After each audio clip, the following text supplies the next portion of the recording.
Welcome to Seth's Daily Podcast. Without you guys, this wouldn't be possible. And thank you guys for subscribing. Shout out to our friends at maskedradio.com. The podcast will be on there, and it'll be on there tomorrow at Thursday at 3 p.m. Eastern Standard Time and Friday Eastern Standard Time. So definitely check them out. And the link to the online radio station, mask.com, will be maskradio.com. My fault. Maskradio.com. The link will be in the description to their online radio station. Definitely appreciate them picking up our podcast, and they also play some great music as well, man. So if you're a music fan, listen to them. If you're a fan of Seth's Daily Podcast, listen to them, support them. They're doing a great job, and definitely appreciate them. And we're blessed enough to have one of our favorite guests on, Earl Mullins. How are you doing tonight, sir? Bigfoot researcher Earl Mullins. I'm doing fine. Or as one of the legends like to say, Harvey Everett likes to say, legend Earl Mullins. Oh, he's a character. Or is Harvey the legend? No, Harvey's the legend. Yeah. Yes. And Harvey would say that's a bunch of shit. Yeah, that's his favorite terms right there. He got on to me for saying that during when we was picking some football games, he got mad because I said shit. Because he picked the same team as me, and I was like, shit, man, I'm trying not to pick the same teams as you, and you're over here picking the same teams as me. So I said shit, and he said, you don't need to say that when you're doing podcast. But he says that all the time, so yeah. Shout out to the legend Harvey, and definitely listen to Harvey's Weekly Football Report. And as I always beat Harvey, and Earl Mullins might be coming on here soon, mightn't you, man? To challenge your cousin. Yeah, that would be just like a blast to the past. Harvey used to have a blast. Yeah, we used to pick against each other all the time back in the day, years ago. Oh man, Harvey ain't that good, man. So you'll probably be able to beat him. He'll appreciate that. Nah, man, he used to be pretty good at it. He used to be pretty good, but right now he's not as good. Right. He can't win like he used to be able to. He can't handle the new young dogs in the new picking college football games. In the pick'em games, he can't handle me picking college and NFL games. He used to be able to put up with Earl Mullins and all the old guys back in the day, but now he can't keep up with us young dogs. Okay. Yeah. That was a lot of talking, man. So yeah, what you gotta learn is if you're gonna do podcasting, you gotta come hydrated, man. So definitely gotta take a drink of Mountain Dew because my throat will hurt. And yeah. And this ain't a scripted show, so we just gotta come up with what to say in our head, like right then at that moment, man. So yeah. Earl Mullins, I know you have a bunch of two experiences with seeing Bigfoot. What is the things that you've heard about Dogman though? Well, I'm not too knowledgeable about that creature, but what I do know about it, it seems like it would be something you definitely wouldn't want to come up upon if you was in the woods or anything. It seems like it's kind of would be basically evil, and you would probably get ripped to shreds. That's very graphic, Earl. Well, that's what, like I said, I don't know too much about it, but what little I do know about it, that seems to be the tendencies of this creature. It's a hunter. This is something you definitely do not want to come upon and try to pet on. Right, exactly. It's not a man's best friend, it's a man's worst nightmare. Yeah, I would agree with that. And I think it's demonic in my opinion. What about your opinion? Yeah, I would kind of lean towards that as well. Yeah. Uh, It definitely is not a kind, loving creature. Have you heard of the Goat Man? We just had Greg Yost on, who has reports of the Goat Man being close to Louisville here in Kentucky, and he actually found the first footprint of Goat Man. Wow. No, I hadn't heard of that one. There's a certain place where some people just randomly get killed where they go and never show back up, and then they find the bodies laying there, and it's believed Goat Man kills Wow. them. In that exact area, he found a Goat Man print too. That's interesting. It's definitely scary. I don't want to mess with Goat Man either. There's been a lot of people believe that Goat Man is a demonic entity as well. That would be kind of a possibility. Yeah. Now let's talk about the segment that we're doing on here at Chew Bubblegum. We just had a very special guest on tonight, a legend, Mr. Haunted. He read the stories for us tonight.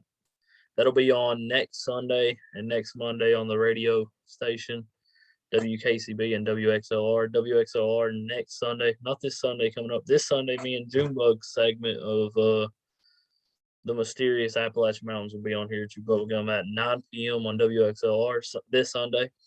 This Monday, it'll be on at 10 p.m. 10 p.m. Sunday on WXLR, 10 p.m. Monday on WKCB, and you can download the WKCB app and the WXLR app, and it'll be on the episode with Mr. Haunted, me, and Earl. Will be on next Sunday at 10 p.m. Next Monday at 10 p.m. on WXLR and WKCB. We're definitely excited to have Mr. Haunted on this episode, and people are gonna love this episode. So definitely listen here at Chew Bubblegum every time they're on. Listen to here at Chew Bubblegum. They do a great job. We're honored to have a segment on there, man. But what is your favorite part of doing the segment? Just the stories, just hearing the different stories, and then you get to make your own decision about it.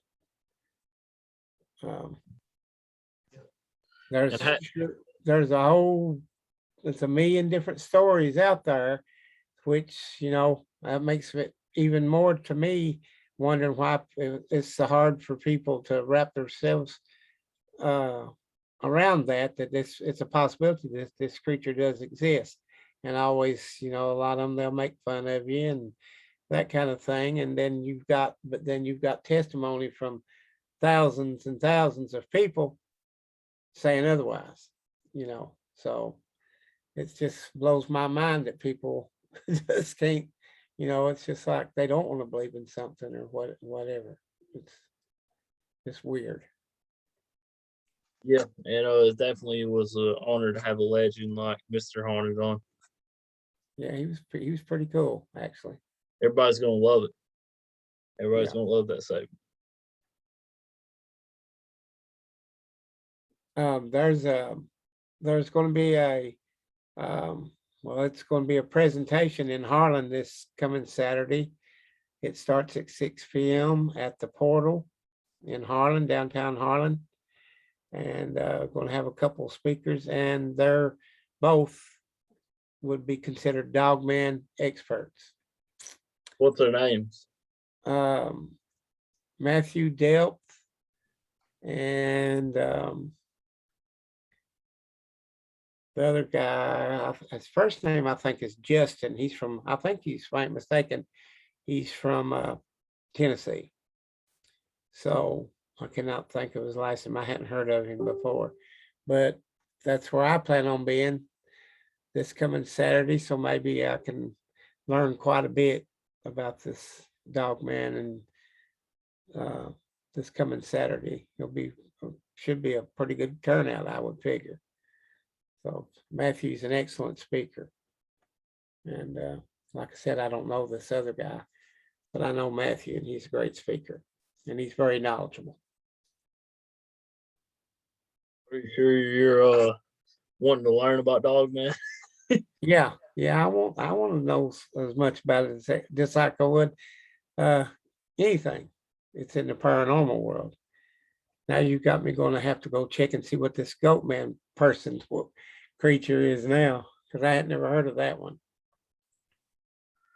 And I'm actually trying to find a Bigfoot story to read to you, get Okay. your opinion on it. Let's see if I can find a short one.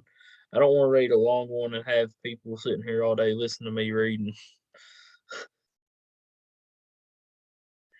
There was a funny drunk, like the town drunk seeing Bigfoot in Morgan County. That'll be on this Sunday and Monday on here at Republican. That segment with me and Junebug from In Dark Places. Definitely listen to In Dark Places. Junebug does a great job with that.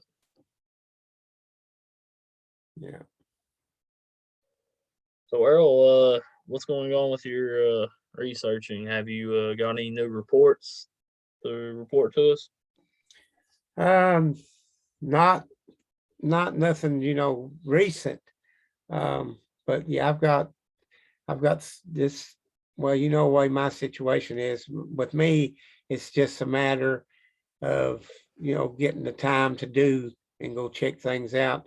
I've actually got 3 places uh, just that definitely it's going to be we're going to check out, and I'm hoping that we'll get some really good solid evidence. I truly believe that we will, and it's just a matter of getting up there to getting the time to go see the place, go see.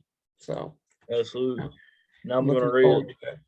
Absolutely, man. And the funny thing is, the story I'm reading to you actually happened in a place that you've seen Bigfoot. Tell a little bit of people about tell the people a little bit about what you've seen in Slade, Kentucky that one time, and then it'll help with the story a little bit. It'll go along with it, kind of. Okay, and near Slade, um, I was coming from Badeville around 11 down Highway 11, heading coming through Natural Bridge Park, heading to Slade, and um, it was probably around 1 o'clock. I'm thinking somewhere 1:30 in the day, and Sasquatch crossed the road right in front of me, and he got uh, up into some brush and was gone. And where I was at the time, I could not. Did not have anywhere to get off the highway where I could have tried to at least try to get a picture or something. But like I said, was moving pretty quick, and it got across the highway and was gone. Um, I made a comment about it when I got to my next stop, and they kind of laughed about it. But the next week, when I came back through there was cars lined all the way and up and down that road. And when I got to my next stop and mentioned it to them, they said, yeah, they was in there basically doing some research and stuff because they'd had so many reports. So Absolutely, man. That's a good thing, though. That makes what you've seen even more legitimate. yeah, well, I mean, it was um, there's been in that area what you're talking about, that Slate area. There's a lot of sightings in that area. Yep. You So ready for me to read the story? yeah, go and lay it on it. All right. The interviewer asked the witness, "Your name?" And they said, "Anonymous." Estimated date of the sighting was October of 2005. Estimated time was 4 p.m. Nearest city was Slade. It was in Slade. Nearest road was 7:15. Length of the encounter lasted 2 minutes. One person witnessed the sighting. Okay. One person witnessed Bigfoot. My And what was the wife, highway? what's What that? was the highway? What was the highway? 750. 7:15. I know exactly where that's at. Was that close to your Well, it's 715. Um, I'm trying to think. I know you have to it. It turns off of 11. I know that, and so it it takes. was close to your sighting. Yeah, it would have been in that same general vicinity. Yeah. Wow, man, that backs up even more legitimate how this sighting could be. Yeah. All right, man, let's get your opinion on it. If you think they're lying, Tell us the truth, man. Tell us if you think it's BS, or tell us, do you think if it's real? All right. My wife, am I close enough to the computer you can hear me? Yeah. All right, I was just making sure. My wife, two young children, and I decided to go hiking one fall morning. So we made the trip to River Gorge, Red River Gorge, in hope of taking some of the beautiful fall foliage. After a day of hiking, the easier the trails, we decided to take one final drive along 715. We stopped at a rock many of the tourists jump off of into the Red River. Since the kids were asleep, I decided to be adventurous and climbed the rock to jump into the chilly water. Being that it was right before sunset, we seemed to have the entire park to ourselves. Once I made it to the top, I looked back at my wife for a little motivational push. She yelled up to me, "Go ahead and do it already." That's hilarious. Do you see more sightings where there's just like one or two people around? Um, no, I don't think I mean, it probably, I don't think that they care how many people it is, Oh, okay. really. Oh, But okay. now it seems like though more of the sightings it's reported is usually seen by just one or two people most of the time. Go ahead and do it already so we can go ahead and go home. It was then that I heard a sound that will stick with me forever. From across the river, I heard the loudest, deepest bark I have ever heard. A short hurrah, much like a gorilla or a Nat Geo before it changes. I quickly turned to look across the river, my wife and I frozen until something slapped a tree. It sounded like a grown man had hit a telephone pole with a baseball bat. A tree at least 20 feet tall and the length of a 2-liter bottle shook violently. As I began to back up to climb down the rock, I knew that whatever it was could cross the river through the woods, cross the river faster than I could get down. So I moved real slow. After I took my second step, a chill shook through my body as the creature made a break through the woods on the opposite side of the river. Knowing that it was the opening I was waiting for, I slid down the rock and ran back up to my wife and car. The kids slept through everything, but my wife, just as we still talk about it today, neither of us saw the creature, but in our minds, there is only one thing it could be: Bigfoot. Additional info: a loud tree knocked less than 75 feet away from us, as well as a deep, sharp warning bark, as if Barry White, as if Barry White screamed hurrah as loud as possible. I've contacted the witness via email a few times. He holds many prestigious titles in education and wishes to remain anonymous due to a possible promotion and fears some may judge him. I can see his point and respect his wishes. That's the story, man. What is your opinion on that? Hmm. Well, I'd like to talk to that person, in person, um, just to see, about the sound that he said it made. It was more like an ape or something. Yeah, I I don't know so much about that. The tree knock, yeah, I've heard knocks myself, so that would be definitely a possibility.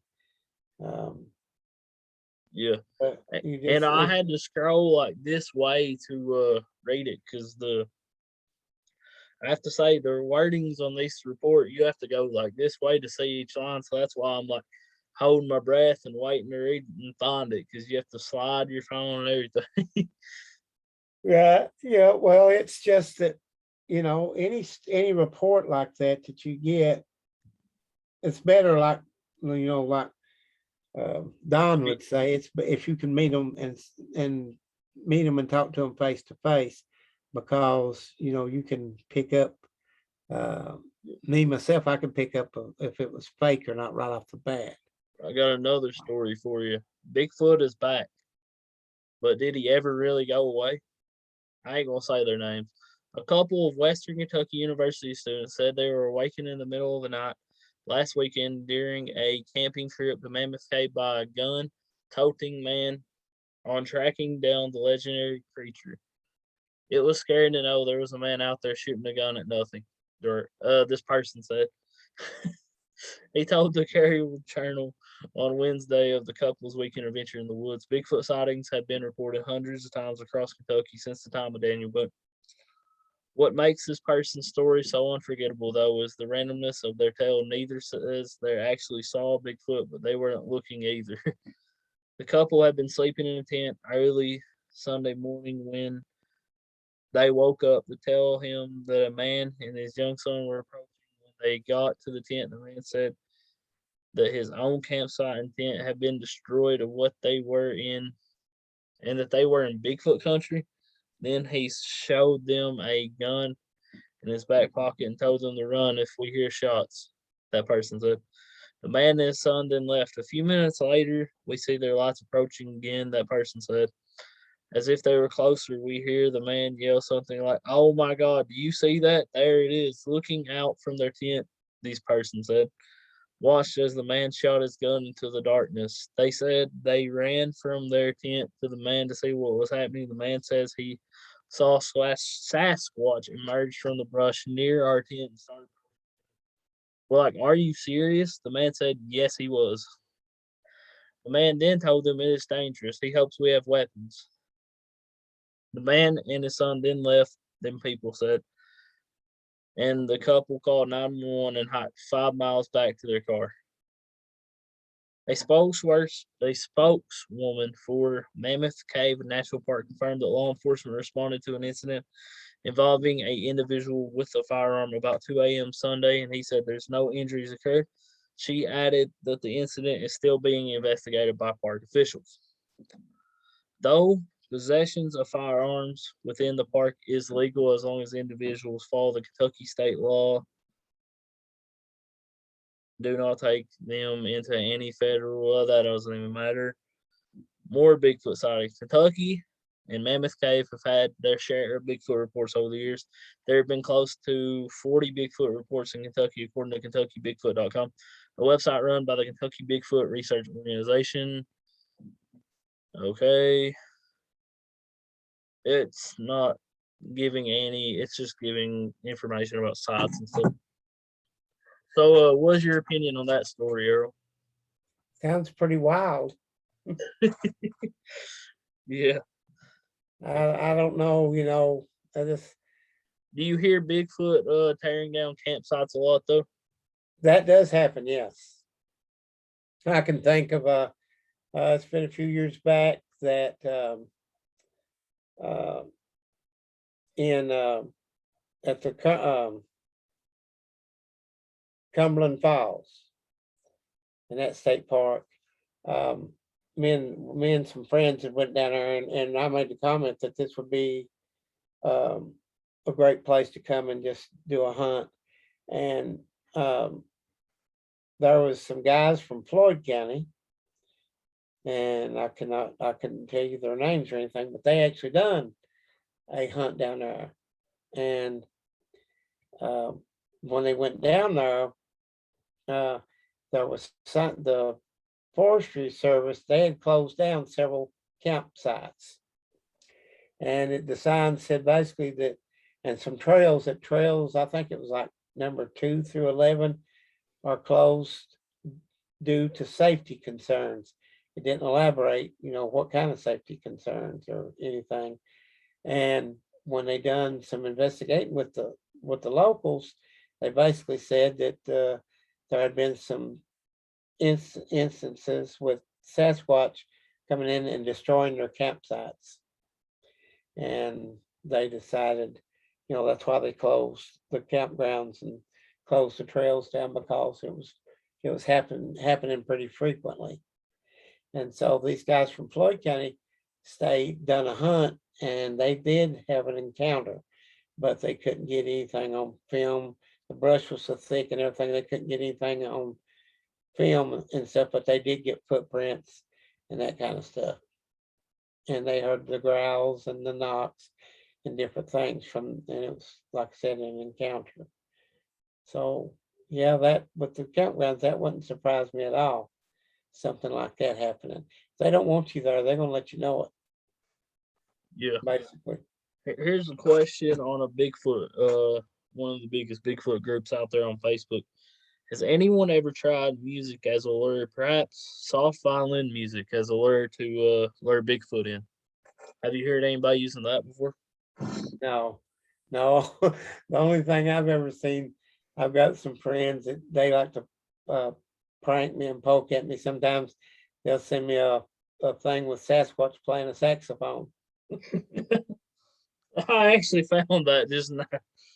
So, but now, as far as that kind of thing with music, anything I guess is possible, but that wouldn't be a means that I would think, would try to lure a Sasquatch out into the open or anything like that.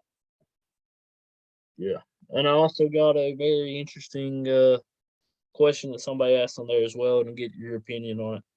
Hey, I have a question. Do you believe in the case of the Russian Yeti back in 1959? Have you heard anything about that? No, not unless it's. I remember one. They had an instance in Russia where a Yeti um attacked the campsite. I can't remember which one that one was. I'd have to research it and try to find it. But if I ain't mistaken, that there was some deaths involved with that, and they said that it was Yeti that done it.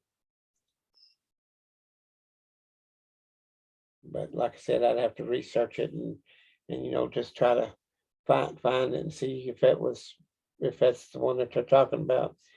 1959. I know it was several years ago that this happened, but I don't know exactly when. Yeah. Have you ever seen Prince anywhere here close by? Prince here? Yeah. No. Hopefully we can get some soon, man. Yeah, because I mean, I've seen like structures, Wow, where at? structures like that. Well, several years ago when I went down there, well, actually not too far from Slade. It's still in that general vicinity, except it was down 52 at St. Helens. Me and a friend of mine went down there and did a hunt, and we seen a structure. And then when started talking about some of the people there, there used to be a store at the mouth of St. Helens there. The lady that owned that store, her and her husband, she had an encounter with one right there at her house. And then up in St. Helens, there used to be a business up there. They made homemade butter and pork crackling and all that kind of stuff. And they had Sasquatch that visit their yard frequently and would pick fruit. And it also, not only was it Sasquatch there, but the place was built, it was on an old Indian burial ground.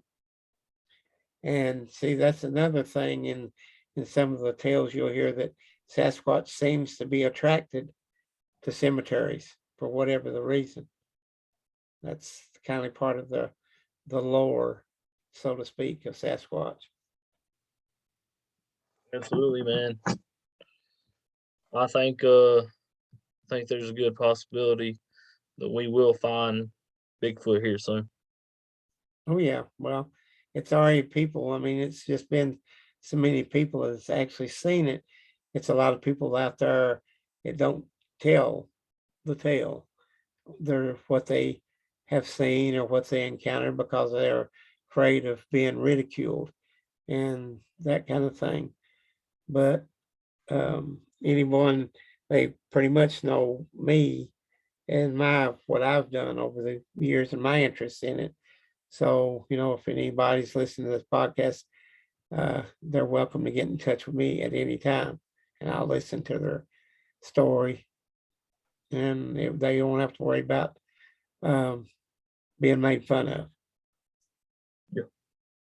And send me an email at seth.ambergy14@gmail.com. And if you don't know how to spell Ambergy, it's Amburgey. And I'm actually planning on getting a email for the podcast. Yeah, that would be pretty cool. So they could get in touch and pass on because there's me and Don and several of us would be glad to talk to these people. Greg Yost. We have Yeah. Charlie Raymond.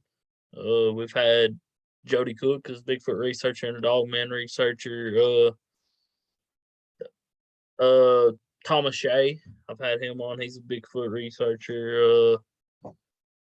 There's been 1,000. Yeah. Well, there's a lot of us that likes, is willing to listen. Absolutely, man. And Bigfoot's real, man. I wholeheartedly believe that. And you never know, man. I might become a Bigfoot researcher here soon. It's a very interesting topic and definitely something that interests me. Yes. And speaking of that, tell us about the sighting that you that you heard about at the lake that you investigated and stuff. Oh, well, that was up at in the headwaters up there at Car Creek. You talking about the waterfall? Yeah, up there. A lady seen it across where that waterfall. They was up there kayaking, and it Yeah, crossed. The funny thing is, I've kayaked there before. Do you know this woman's information? Do I know who she is? Yeah. Yeah, yeah. Tell her to get a hold of me. Okay. Would They she do the just podcast, you think? well, she might would. Was it I'll more mention. than just her that seen it? No, she was with her husband, and I don't know how many other people, but now she's the one that's seen it. Her Did her husband husband. see it too? No, he didn't see it. Oh, I could have got both of them on. Yeah, well, he's passed away. He had a aneurysm and had it was a brain aneurysm, and he never did recover from it. Prayers definitely go out to them. Yeah, yeah.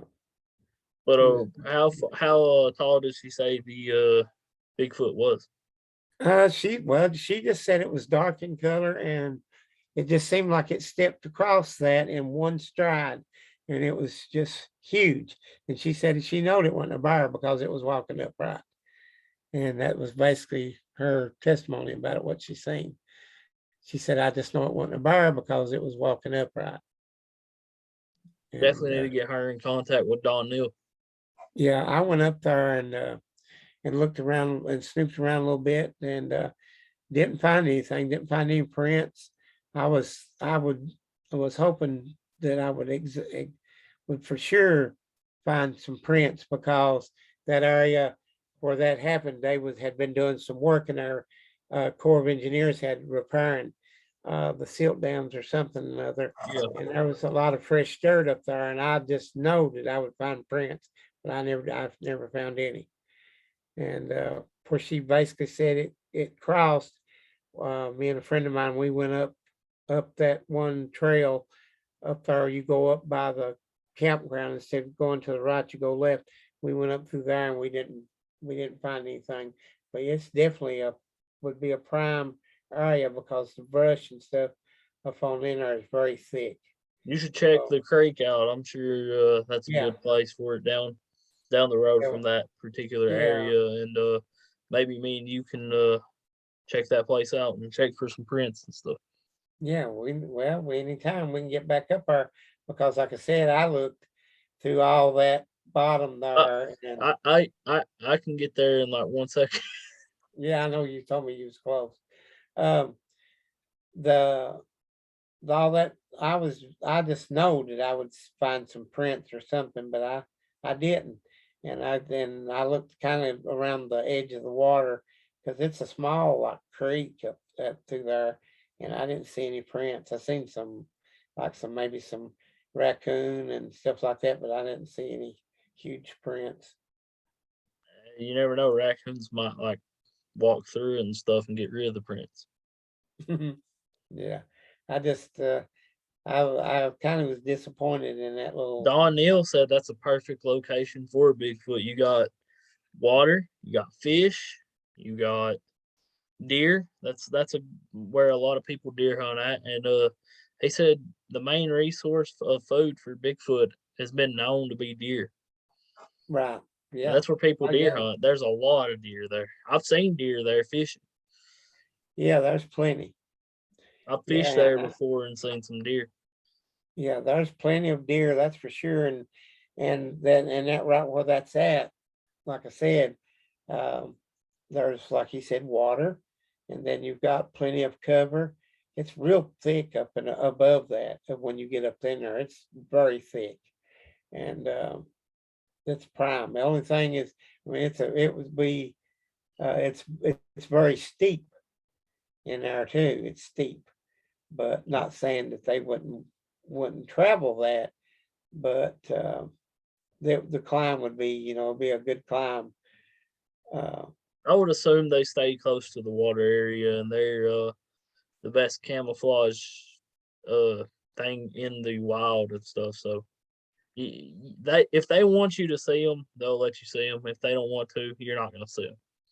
yeah, it's just that, and if you're fortunate, and I've been fortunate to see it twice, you're very fortunate if you get to see one, and it's like I've said in the past, it's just like they're one step ahead of you. Yeah, I've Yeah. not seen Bigfoot, but I've seen a UFO and I've seen some ghosts, and definitely do not want to see ghosts again. No, I stay away from that type of paranormal, the spirits and stuff. I'm Yeah, definitely afraid of the spirits. I'm okay with seeing UFOs though. Yeah, yeah. I've seen the UFO or, at least once. So yeah, I'm not afraid of that kind of thing or Sasquatch. But now spirits, that's just a whole different realm. Whole different ball game. The ball game I don't want no part of. Yeah. Speaking of the ball game that nobody wants part of is the Dallas Cowboys. Hopefully they lose every game. Oh no, no, no, no. Cowboy Nation. Nah, man. The dog pound. The Cowboy Nation. The dog Cowboys pound, man. Cowboys 4-1. What do you think about your brother's team though? Oh, he's well, I guess he's a Steelers man. I'd say he's happy that the Braves won. I thought he's a Broncos man. He told me he was a Broncos man. Well, he likes the Broncos, but now his team when we was growing up, his main team was Pittsburgh, but he also liked the Broncos because of Elway, I guess and that's he his main team now, and definitely look forward to next Thursday when the Browns play the Broncos and beat them. no, well he was a Steelers man back when we was growing up, and he liked the Broncos because of Elway, and he liked the Dolphins because of Marino. Yeah. But now I'd say he's happy today because I heard this score when I was driving that the Braves won, and I guess they eliminated Milwaukee, I'm assuming. So he's probably very happy about that because he jumped on the Braves bandwagon when the Braves had started winning with Joe Murphy and all that crowd. Uh, he was always a Red Sox man, and Braves. Red Sox is in the playoffs too. They're playing. See who are the Red Sox playing? Is it I Tampa don't know. Bay again? Houston. Oh, it's Houston. Houston. That's right. That's right. Yeah. Yep, we're playing Houston. And Earl, are you gonna be in Harlan County this weekend? Be there Saturday night. No, Lord willing, nothing happens. I'll be right there. Why don't you get Harvey Everett to go with you? I'm definitely looking forward to it. Get Harvey to go with you, and he can become a Bigfoot researcher. Yeah, They the might legend, think he's Bigfoot though. the legend. They might think he's a juvenile Bigfoot. Oh, that's funny. But yeah, man, I definitely want to thank Earl for being on, and y'all have a good night, and God bless.